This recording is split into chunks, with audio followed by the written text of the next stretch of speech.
Here's my analysis of this, and I'm sorry I keep pausing it, but shit, we got to add some context and shit.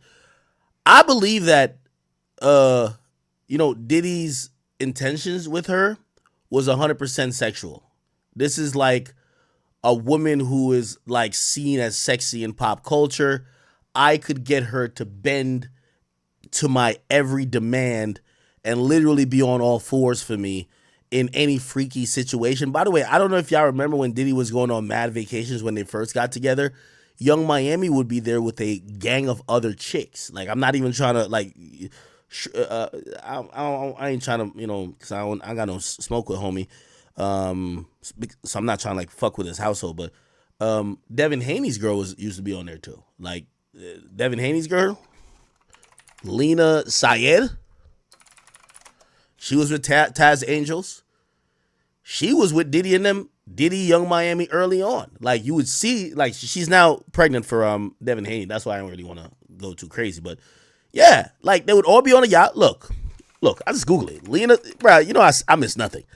Lena Sayed, Young Miami, Diddy. All you gotta do is do a fucking look. They're all on vacation, my nigga. Look, they're all on vacation. Like, they were all like, bro, this was orgy time, bro. Like, you know what I mean? Diddy get them all on the 100-foot yacht and was going from room to room to fuck them all, just slanging dick like it was going out of style. You get what I'm saying? So I think he definitely had her around for sexual reasons and maybe fun reasons. She probably knew how to pop off a party, get good vibes. Like, you know what I mean? Like, a lot of women ain't good vibes. Like, some women, they get drunk and they fuck up the shit. She might be the good vibes that, like, encourages, like, yo, y'all girls get turned. Like, let's get lit. Like, so I definitely think that was the intention. I think the Carisha Please, which I'll be honest with you, I think Diddy, that was a good business move by him. I think that was finally the payout, right? The payoff for Diddy was that he gave her a podcast and it worked. Like, I'm not gonna lie, Carisha Please does work. So I think that was a payoff for him, but I don't think he started bringing her on these vacations because she was going to do a podcast. I believe that he wanted to do some freak shit with her. Yeah, and after you've spent hundreds of thousands of dollars on these excursions and vacations, you're now saying, damn, just like any old school pimp would, damn, I done spent all this money on this bitch. What could she give back to me? Well, she got a big mouth and she got a name. How about I put my liquor on the table and have her talk to some people and talk about the freak shit that she already do with me. Bingo. Works. Finally, Diddy gets a poppin' show on Revolt. It was a win-win at that point, right? It was like he was able to, take my career to the next level. I did the Met Gala. I got ready with Vogue. Like, I wasn't going into the relationship thinking like, I want to get a purse. I want to go on private jets. I want to get diamonds. Like, I feel like I'm up under a mogul. I want to learn something. Like, I want to learn business. I want to learn how to, okay, you got a network. How can I get a network? Or, you had a... I hate when women say dumb shit like that. Yo, a bitch will open an OnlyFans page and start talking about owning like a skyscraper. Like, shut up. Shut the fuck up. How do I own a network? Bitch, you sold 30,000 first week. You know what Diddy had to get a couple niggas killed. Diddy had to rob everybody of their publishing. Diddy had to sell clothes, perfume. That nigga had to do all type of shit to get the money to buy a network. All you good at is shaking ass, sucking cock, and motherfucking, it was not even good at reading, but just performing the lyrics. And all of a sudden, you think you about to get the same shit as Diddy. Diddy, how I get a network? Shut up, man. Come here. Shut up inside this date, man. What the fuck is you talking about? Sean John, how can I make Carisha Please the next Sean John? So I went into that relationship like on a like more of like, I want to become a mogul and I want to learn up under you. Most people just want to get their This is the easy, yo niggas, I'm gonna keep it a being. This is the easiest way to fuck a girl. Just tell, like, whatever delusional dream she got, you know what I mean? Like, a bitch will see me and she'll see the cars and be like, yeah, I just want to be around here to learn how I could own a Maybach. Bitch, you gotta get $300,000. That's what you gotta do. Ain't nothing more to it. Bitch, you ain't gonna get it. Like they just be making up delusional shit. You just be like, all right, okay, I'm gonna just gaslight you into thinking you finna get one. What the fuck? Do you pick up on anything different about my voice? What if I told you I never actually said any of this? I just cloned. You want to get a trip. You want to just do that video. No, I wasn't one of them. And Cap. that's what I respect about you because Yo, Young Miami was a professional vacationer. Yo, I hate, yo, these chicks be capping too much, bro. You a professional vacationer, bro. even though you a city girl, me being your best friend and knowing you very womanly. I always say that, and like just a grown woman. And so I even seen the elevation in your production, and your team that you started hiring business managers. Hello. And I was Because like, I think that like when you get around people, you see certain things. Like you able to like you should be able to learn something from somebody. And I felt like I was able to see like how should my business be operating. Like I should have a chief of staff. Yeah. I should have a business manager. You know, I should have all of these things in place. And that's what I was learning. Like I took that more of like a learning experience as far as like trying to become a mogul. That's why I'm like, I'm a mogul. I'm a businesswoman. Yo, we gotta stop the cap. Yo, a bitch opened up an online boutique, nigga, a Shopify store, and all of a sudden she's a mogul. Fuck out of here. Like, let's read what a mogul is. An important or powerful person, especially in motion picture and media industry. Well, yo, when we talking about mogul, we talking about, they said these titles were given to titans of the industry, such as Rockefeller or Ford, Elon Musk. Nowhere will we ever say Carisha in that mix. You feel me? I'm not just a rapper. Like I'm bigger than rap.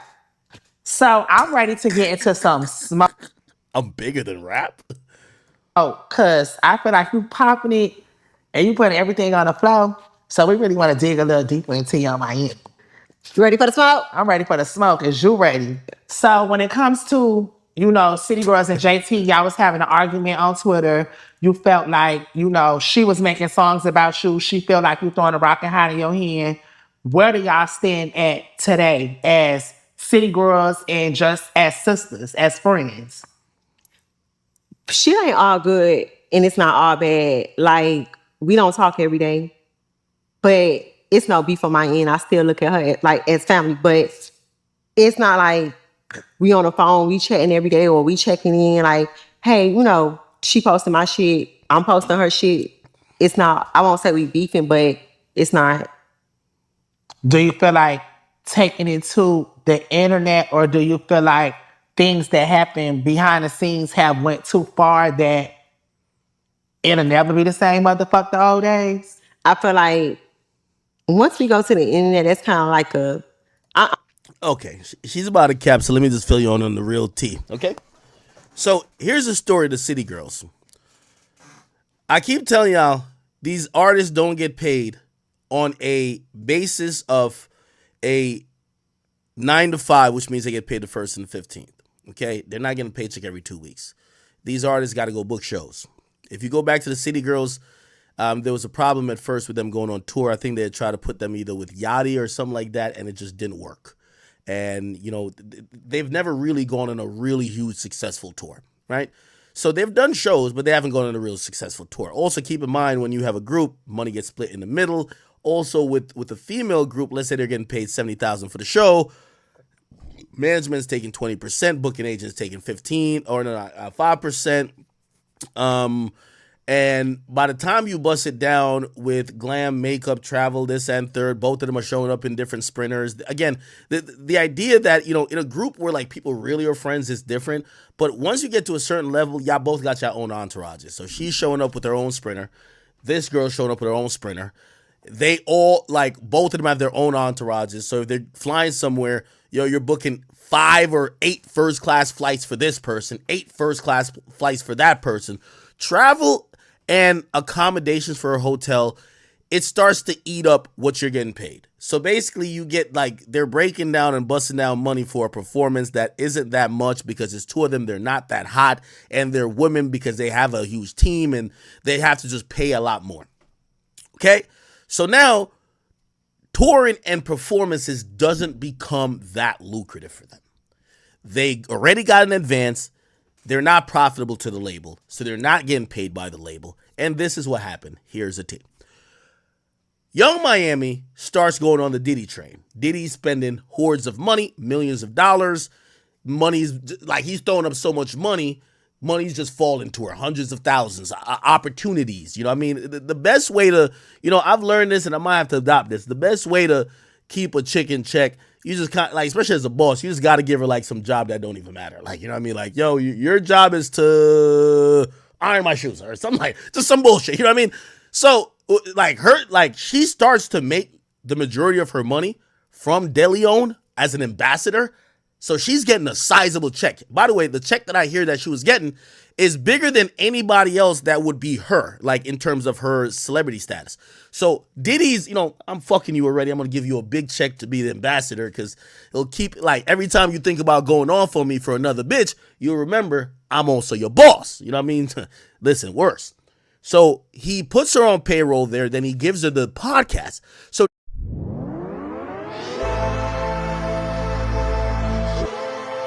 join it. What that does is that when City Girl shit comes up and the label is requesting shit, she's passing on it. And Young Miami, who doesn't have a podcast, and even though she's with Uzi and Uzi treats my bad, and JT, which is the group mate, JT, who's not like Young Miami and who doesn't have a Diddy, even though Uzi treats JT pretty well, JT want to still be in music. So you have one person uninterested in music and you have one person interested in music. And the label realized that. And the label basically realized that, hey, listen, first of all, we're going to have to make a choice. We're going to have to drop y'all completely, or potentially we're going to see who has the passion. Unfortunately for Young Miami, she doesn't have the passion and she doesn't have the talent. JT has some talent and she does have the passion. And I think when JT realized that she was, go back to that Breakfast Club interview. Breakfast Club City Girls. When it was time for them to promote their album, she showed up with a DeLeon bottle. And she was holding up that product more than she was even holding up. Look, that's DeLeon right here. She's holding up the product more than she's even promoting the album. JT realized at this moment, hey, listen, and this is why I do respect JT, because even though I was making some jokes and I say, yo, she's performing at local bodegas and, you know what I mean, at Olive Gardens, because she was performing at some restaurants, you know what I mean? But she realizes she doesn't want to sell her ass for money. She doesn't want to be doing some OnlyFans shit for money, okay? She wants to make money off music. She likes music enough for that. She doesn't also want to be some concubine for Uzi that just gets fucked and Uzi just gives her like an allowance. She wants to make it, like, not make it on her own, but just like she wants to be in this shit. So she's grinding. Let me tell you this, the kryptonite, or not kryptonite, if you are chasing a goal, and just clip this right here. For anybody in life, if you're chasing a goal, and your best friend is right next to you and he's lazy as fuck, I promise you, if you want that goal bad enough, you end up hating your friend. Because a hard worker can't fuck with a lazy nigga. It doesn't work. You can't be friends, or you can't be really locked in when you're working hard passionately and the other person doesn't give a fuck. You will always fall out. And maybe not fall out like you hate each other, but you'll realize it becomes abundantly clear, I got to separate myself from them. You know why? It's going to become moments. Oh, Carisha says she don't want to go do this because she want to go hang with Diddy. But you know you need to go do this because you might run into so-and-so and y'all might could get locked in the studio and make a song. You're trying to convince Carisha, let's do it. She like, nah, Diddy already got the jet gas stuff. I got to go. Like, yo, city girl shit. Like, we got to, at some point, you stop hitting the other girl to come with you. Yo, all right, I'm going to just go by myself because I know what she's on. She don't want to do that. This is not her passion. Her passion is sucking dick and getting fucked on a Gulf Stream. She just want to be in Turks, like in a train. Like, that's what she wants. She doesn't want this. That's where it really goes in. Now, obviously, there's some other things, to be honest, with the City Girls thing. Like, for example, there's this whole thing that, essentially, when one of them gets in trouble, the other one don't come on Instagram or Twitter to defend each other. And like, they're like, oh, Santana will come to defend Carisha, but they never do. That's some little petty girl shit. But they grew apart because when one girl is comfortable being on her back and getting it, when you want to be in the booth to get it, you're not going to agree with that. Your friend is cool with just laying on her back like a starfish to get that bread. You don't want to do that, even though you got a lit nigga. Y'all can't be friends. This is why they say birds of a feather flock together. This is why if you see 7 hoes and you see the 8th, if the 8th one is always with the 7 and she claims she not a hoe, something's up. So you're telling me the 7 chicks, all they do is hoe shit. They're doing hoe shit all the time. And you don't indulge in hoe shit. But y'all still find some synergy? How? How? You tell me how. So you're hanging with all the hoes. They only do hoe shit. You're not into hoe shit, but yet y'all still have mass synergy. Something don't add up. Again, usually when you have, you know how many people, I felt like I had so many friends right before I got successful. I had so many friends before I got successful. But I remember when I was back in college and we was time to graduate and my niggas was still chasing pussy and I realized that bills was coming in. I said, I got to start putting in work. I was in a closet recording YouTube videos. So, we about to link with these bitches. And I had to, it was a point I had to say, nah, y'all go ahead. I got to do this shit right here. I had to say that. That made a separation in us being friends because I wasn't there for the moments while they were chasing the girls no more. I wasn't there like when we caught up the next day and they say, yo, last night was wild, yo. I don't have no experiences to add on. I'm gonna be like, yeah.